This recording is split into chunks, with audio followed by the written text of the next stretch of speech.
right. Hey, everybody. Thanks for joining us once again for another deep dive.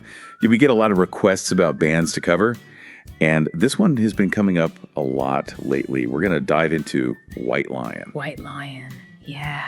You know, I think for a lot of people, and myself included, I always thought of them as like the quintessential 80s hair metal band. Yeah. You know?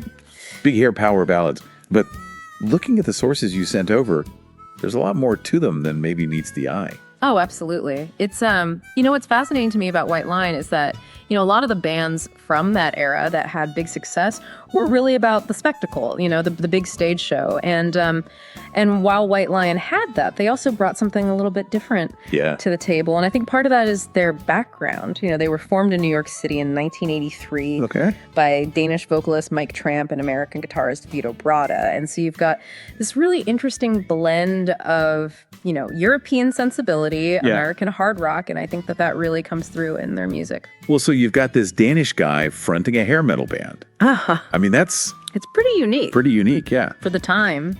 Yeah. I'm trying to think if there were any other... I can't think of any off the top of my head. Yeah, so they really were kind of their own thing.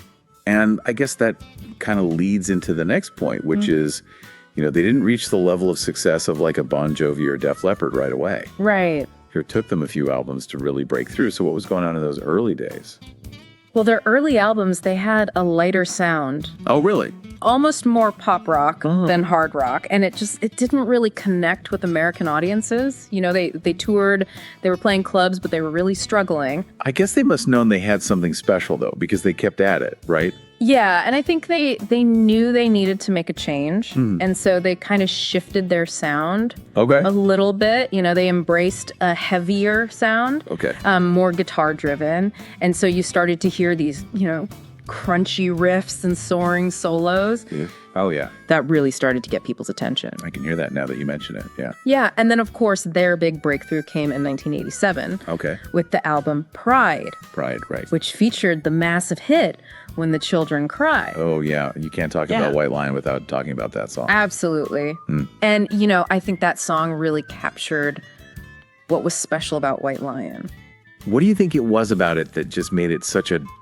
I mean, it was a monster hit. I think it was more than just a catchy melody. Right. It was the raw emotion, the vulnerability in Mike Tramp's voice that really connected with people. And also, I think the subject matter of the song, it dealt with childhood abuse. Oh, wow. Which was something that wasn't really being talked about a lot in the hair metal scene. Yeah, not at all. And so it gave the song this kind of depth and social relevance that I think really resonated with listeners. And it just had that sound, too. It's like the quintessential power ballad. Oh, yeah, absolutely. It's got the slow build, the big chorus, the soaring vocal. And a guitar solo. A guitar solo. It's all there. Yeah, so they had that. But, looking at these sources, it's like they weren't just a ballad band. No.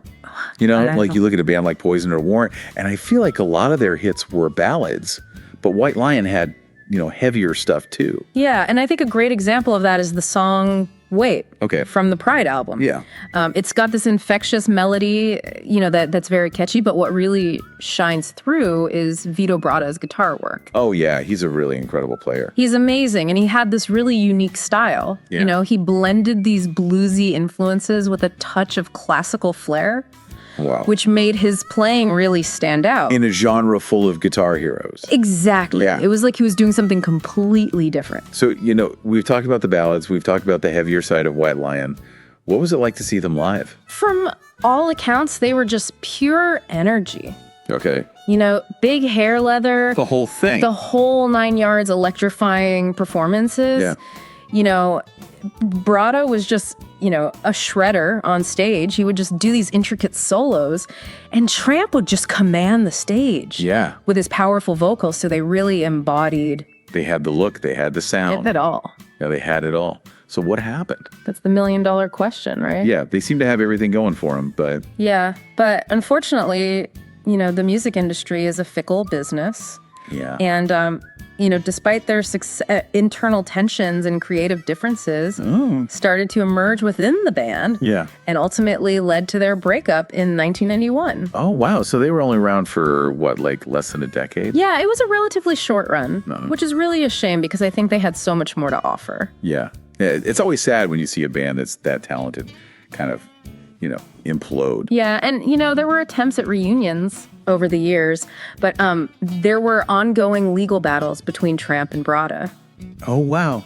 Okay. that made it impossible. So That mostly what it was legal stuff, or was it also creative differences? it seems like it was a combination of both.